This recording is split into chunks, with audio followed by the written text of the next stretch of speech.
Night at Zoopocalypse. This is a new animated movie from the studio that released Hit Pig in theaters. By the way, Hit Pig was a movie I reviewed last year that probably no one remembers. But Hit Pig's interesting because that movie is the lowest grossing animated film to be released in the number of theaters. Like, it's a record breaking animated movie that's fucking sucks and no one saw it. This one's a little bit more interesting than that movie because this one had significantly more marketing behind it, and currently it made $1 million this weekend.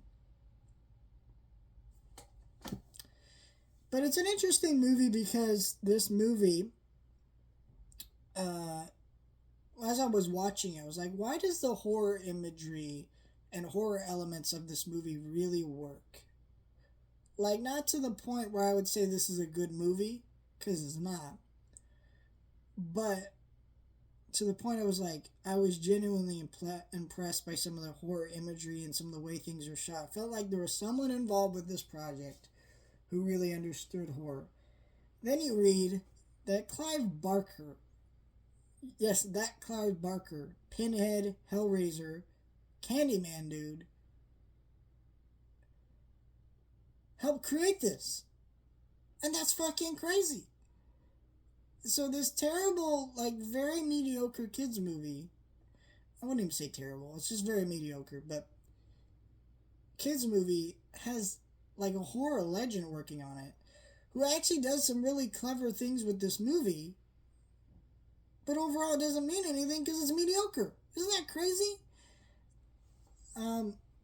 This movie's very mediocre because the story and the characters are just very bland. The animation's not great. This is the kind of animation that I look at and go, why the fuck is this being released in theaters?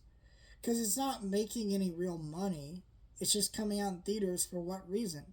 If this was a streaming movie, I still wouldn't say it would look good, but I'd at least be like, whatever to it. But seeing it on a big screen projected in front of you, it's just why does it look like this?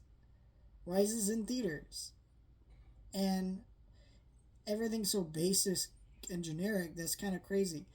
Though, the only thing I really enjoyed with this movie was the horror imagery, because a lot of that worked into quite a bit of the movie. And I really enjoyed there's a character in this movie who basically acts sick to get thrown into the vet office after they leave, so he can kind of just sit there and watch movies, and he understands all the movie tropes and horror tropes. He has a lot of fun with that, and he just wants to sit by himself and do that.